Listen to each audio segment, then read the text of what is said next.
আসসালামু আলাইকুম, আমি সঞ্জিতার সাথী। Welcome back to my channel. আজকে আপনাদের সাথে শেয়ার করব শামি কাবাবের রেসিপি। আমি চেষ্টা করেছি এই রেসিপিটা সহজভাবে দেখানোর। আশা করি আপনাদের ভিডিওটা ভালো লাগবে। ভালো লাগলে লাইক, কমেন্ট, শেয়ার করে আমার পাশেই থাকবেন।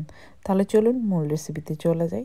তো এখানে আমি নিয়েছি বুটের ডাল। বুটের ডালটা 1 ঘন্টার মতো ভিজিয়ে রাখতে হবে। ভিজিয়ে রাখলে বুটের ডালটা নরম হয়ে যায় আর সিদ্ধ হতে খুব অল্প সময় লাগে।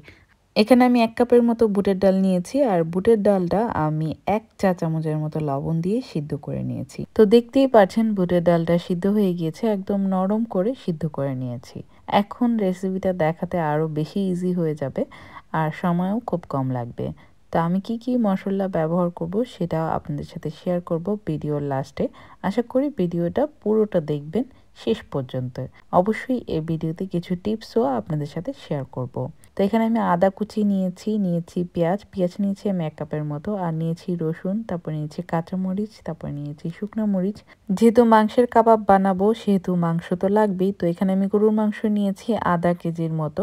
আপনারা গরু ছাড়াও অন্য যে কোনো মাংস দিয়ে এটা তৈরি করতে পারেন। আর গরুর মাংসটা আমি কিমা করে নিয়েছি। আপনি চাইলে কিমা ছাড়া যে গরুর মাংস আছে সেটা দিয়েও এই কাবাবটা তৈরি করতে পারেন। আর এখানে আমি নিয়েছি লেবুর রস 2 টেবিল চামচের মতো, নিয়েছি কিছু ধনেপাতা কুচি, নিয়েছি কিছু কাঁচামরিচ কুচি, আর নিয়েছি আরও কিছু পেঁয়াজ কুচি। তো এখানে কাঁচামরিচ আর পেঁয়াজ আমি যেটা নিয়েছি সেটার পরিমাণ কম বেশি হলে সমস্যা নাই। এখানে আমি আধা কাপের মতো পেঁয়াজ কুচি আর 2 টেবিল চামচের মতো কাঁচামরিচ কুচি নিয়েছি। তো এগুলো আমি লাস্টে দেখাবো যে এগুলা দিয়ে আমি কি করব। তো এখন আমি বাকি যে রান্নাটা, বাকি যে কাবাব বানানোর স্টেপটা সেটা দেখাবো। সিদ্ধ করে রাখা বুটের ডালে দিয়ে দিচ্ছি আধা চা চামচের মতো কালো গোলমরিচের গুঁড়া, 5 ফোড়ন দিব 1 চা চামচের মতো, উঁচা করে দিব না, একদম সমান করে ফ্ল্যাট করে অল্প করে দিবেন। আর দিয়ে দিচ্ছি জায়ফল, জত্রি, এলাচি, দারচিনি, তেজপাতা সবকিছু ব্লেন্ড করে 1 চা চামচের মতো। তারপর আমি দিব স্বাদ মতো লবণ। লবণটা আপনাদের পরিমাণ অনুযায়ী আপনারা কম বেশি করে নিতে পারেন।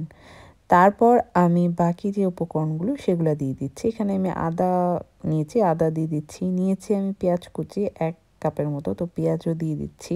তারপরে আমি দিব রসুন, তারপরে আমি দিব ধনেপাতা।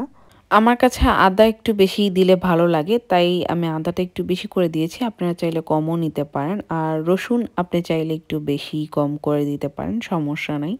তো এখানে আমি যে মাংসটা নিয়েছিলাম আধা কেজির মতো, সবগুলো মাংস এখানে দিয়ে দিচ্ছি। তো এই পাতিলেই আমি ডালটা সিদ্ধ করে নিয়েছিলাম। তো ভাবলাম দেখি এই পাতিলে জায়গা হলে এই পাতিলেই করে ফেলবো, কিন্তু মনে হচ্ছে যে জায়গা হবে না। আসলে মাংসটা পানি ছেড়ে দিলে আরও একটু কমে যেত, পেঁয়াজ টেয়াজ পানি ছেড়ে দিলে আরও কমে যেত। তো এখানে আমি দিয়ে দিচ্ছি শুকনো মরিচ, কাঁচামরিচ দুইটাই ব্যবহার করেছি। দুইটা ব্যবহার করলে ফ্লেভারটা দারুণ আসে। তো আপনারা চাইলে যে কোনো একটাও ব্যবহার করতে পারেন। উপকরণের তুলনায় পাতিলটা অনেক ছোট হয়ে গিয়েছে, এই জন্য আমি আরেকটা পাতিলে সবগুলো উপকরণ একসাথে নিয়ে নিচ্ছি। তো দেখতেই পাচ্ছেন আমি আরেকটা চওড়া পাতিলে সবগুলো উপকরণ ঢেলে নিয়েছি। এক্ষেত্রে দেখা গিয়েছে নিচের যে ডাবলিগুলো সেগুলো উপরে উঠে এসেছে। তো এখন আমি সবগুলো ভালো করে রান্না করে কষিয়ে নেব। এখানে আমি আধা কাপের মতো পানি নিয়ে একটুখানি দিয়ে দিয়েছিলাম। যদি পানি অটোমেটিকলি ওঠে তাহলে পানি দেওয়ার প্রয়োজন নেই, আর আমার মতো যদি মাংসটা ড্রাই থাকে তাহলে পানি ওঠার সম্ভাবনা কম থাকে। তো আপনি চাইলে আধা কাপের মতো পানি ব্যবহার করতে পারেন, কিন্তু এটা ভালো করে রান্না করে পানিটা শুকিয়ে নিতে হবে। এখানে একটা কথা বলে রাখা ভালো, আমি কিমার মাংস নিয়েছি। আপনি চাইলে কিমা ছাড়াও মাংস নিতে পারবেন, মানে যে মাংসেতে হাড় নাই, চর্বি নাই, সেই টাইপের মাংস নেবেন। আর মাংসটা আপনি বুটের ডালের সাথেই সিদ্ধ করে নেবেন। আমি যেহেতু কিমা মাংস নিয়েছি আমার সিদ্ধ হতে বেশি টাইম লাগবে না, এই জন্য আমি আগে ডাল সিদ্ধ করেছি তারপর মাংস সিদ্ধ করেছি। আর আপনি যদি কিমা ছাড়া মাংস নেন তাহলে মাংস আর ডাল দুইটা একসাথে সিদ্ধ করতে দিবেন। তা আমি মাঝখানে আবার 1 চা চামচের মতো লবণ দিয়ে দিয়েছি। আমার কাছে লবণটা একটু কম লেগেছিল। তো লবণটা কিন্তু আপনাদের স্বাদ অনুযায়ী আপনারা ব্যবহার করতে পারেন। আর এই মাংসের পানি একদম কমা পর্যন্ত ওয়েট করতে হবে আপনার। পানি কমে গেলে তারপর আপনি ব্লেন্ড করে নেবেন। পানিটা যখন শুকিয়ে গিয়েছে তখনই আমি হ্যান্ড ব্লেন্ডারের সাহায্যে মাংসটা পুরো ব্লেন্ড করে কিমা করে নিয়েছি। একদম সব কিছু ব্লেন্ড হয়ে গিয়েছে। এখন আপনি চাইলে একটু লবণটা চেক করে দেখতে পারেন লবণটা পারফেক্ট হয়েছে কিনা। আমার তো লবণ পারফেক্ট হয়ে গিয়েছে।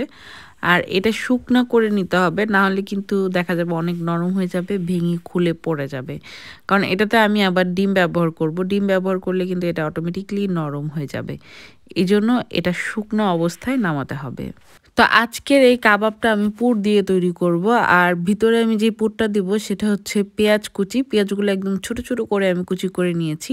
দিব আমি কাঁচামরিচ কুচি, কাঁচামরিচগুলো একদম ছোট ছোট করে কুচি করে নিয়েছি। আর দিব লেবুর রস। তো লেবুর রস আমি নিয়েছি 2 টেবিল চামচের মতো। তো এগুলো দিয়ে আমি উপকরণগুলো একটু মিক্সড করে নিব হাতের সাহায্যে। সামান্য একটু লবণ দিতে বলে দেখতে পারবেন আমি 2টার মতো ডিম দিয়েছি। প্রথম ডিমটা দেওয়ার পর আমি একটু মাখিয়ে নিয়েছি, দেখলাম কতটুক নরম হয়েছে, দেখলাম এত বেশি নরম হয়ে যায়নি। তারপর আমি আবার আরেকটা দিয়েছি। যদি আপনি দেখেন যে মাংসটা নরম হয়ে গিয়েছে তাহলে আপনি 2টা ব্যবহার করবেন না, একটা ডিমই ব্যবহার করবেন। এক ডিমটা দিয়ে ভালো করে মাখিয়ে তারপর একটা কাবাব বানিয়ে দেখবেন যে কাবাবটা ভেঙে যায় কিনা। যদি না ভাঙে তাহলে তো হয়েই গেল, আর যদি ভেঙে যায় তাহলে আরেকটা ডিম ব্যবহার করবেন। ডিমটার কারণে কাবাবটা ভেঙে যায় না, ঝুরে ঝুরে হয়ে যায় না। ডিমটা মাংসটাকে লাগিয়ে রাখে। এই জন্য আমি আপনাদের সাথে এই পদ্ধতিটা শেয়ার করলাম। অনেকেই বলে যে আমার কাবাবটা ভেঙে যায়। তো দেখতেই পাচ্ছেন আমি কাবাবটা কিভাবে বানিয়েছি। প্রথমে মাংসটা নিয়েছি, তারপর পুর ঢুকিয়েছি অল্প একটু, তারপর হাতের সাহায্যে গোল গোল করে বানিয়ে নিয়েছি। সেমভাবে আমি আরেকটা বানিয়ে আপনাদের সাথে শেয়ার করব। হাতের মধ্যে এরকম একটুখানি মাংস নেবেন, মাংসের কিমা নেবেন, তারপর একটুখানি পেঁয়াজের পুরটা দিবেন, দেওয়ার পর এভাবে লাগিয়ে দিবেন। লাগিয়ে আপনি হাতে পুরোটা গোল করে নেবেন, তারপরে হাত দিয়ে চ্যাপটা করে কাবাবের শেপ তৈরি করে নেবেন। তো এই তো আমার হয়ে গেল। আরেকটা কথা বলে রাখা ভালো, এখানে যেন কোনো দাগ দাগ বা ফাটা ফাটা না থাকে, যেন একদম সমান ক্লিন থাকে। ফাটা ফাটা থাকলে কাবাব ভেঙে যাবে, ভিতরের পুরটা বের হয়ে যাবে, ভিতরে তেল ঢুকে যাবে। সুন্দর করে ক্লিন করে দিবেন, সমান করে দিবেন, যেন কোনো রকম ফাটা না থাকে। তো এইভাবে করে আমি সবগুলো বানিয়ে নিচ্ছি। অনেকেই চিন্তা করেন কাবাব কিভাবে ফ্রোজেন করবেন। কাবাব ফ্রোজেনের জন্য এরকম একটা প্লেট নিয়ে নেবেন, প্লেটে সুন্দর করে কাবাবগুলো সাজিয়ে রাখবেন, তারপর ফ্রিজে ঢুকিয়ে দিবেন। তারপর 1 ঘন্টা পর ফ্রিজ থেকে বের করে দেখবেন হালকা এরকম লেগে গিয়েছে, মানে হালকা হালকা বরফ হয়েছে। তারপর আপনি একটা পলিথিনের ভিতরে সবগুলো ভরে ফেলবেন, একটার সাথে আরেকটা লাগবে না। এভাবে সুন্দর করে ফ্রোজেন করে রাখবেন, যখন খুশি তখনই বের করে খেতে পারবেন। আর আপনি যখন কাবাবটা তেলে ভাজবেন, তেলটা ভালো করে গরম করে নেবেন, না হলে কিন্তু দেখা যাবে তেল ঠান্ডা থাকলে কাবাব ফেটে যাবে বা ভেঙে যাবে। আর কাবাব তো এটা সিদ্ধ করাই, মাংস তো সিদ্ধ করাই। এখন এমনভাবে ভেজে নিতে হবে যেন 2 সাইডটাই ভালো করে শক্ত হয় আর সুন্দর করে ভাজা হয়, সহজে যেন ভেঙে না যায়। তো এইভাবে করে আমি সবগুলো কাবাব ভেজে নিচ্ছি। দেখতেই পাচ্ছেন কি সুন্দর দেখা যাচ্ছে। আশা করি ভিডিওটা ভালো লেগেছে। ভালো লাগলে লাইক, কমেন্ট, শেয়ার দিয়ে আমার পাশেই থাকবেন। আর ফেসবুকে শেয়ার করলে এটা সেফ হয়ে থাকবে। আপনার যখন খুশি তখনই এই রেসিপিটা খুঁজে বের করে দেখতে পারবেন। তো এক সাইড ভাজা হয়ে গেলে তারপরে উল্টিয়ে দিবেন। ভাজা না হলে উল্টাবেন না, তাহলে কিন্তু ফেটে যাবে। আজকে আর বেশি বড় করব না। আশা করি ভিডিওটা আপনাদের ভালো লেগেছে। আর আমি কিন্তু একটা খেয়ে দেখালাম যে কেমন হয়েছে। তো ভালো থাকবেন সবাই। আল্লাহ হাফেজ সবাইকে।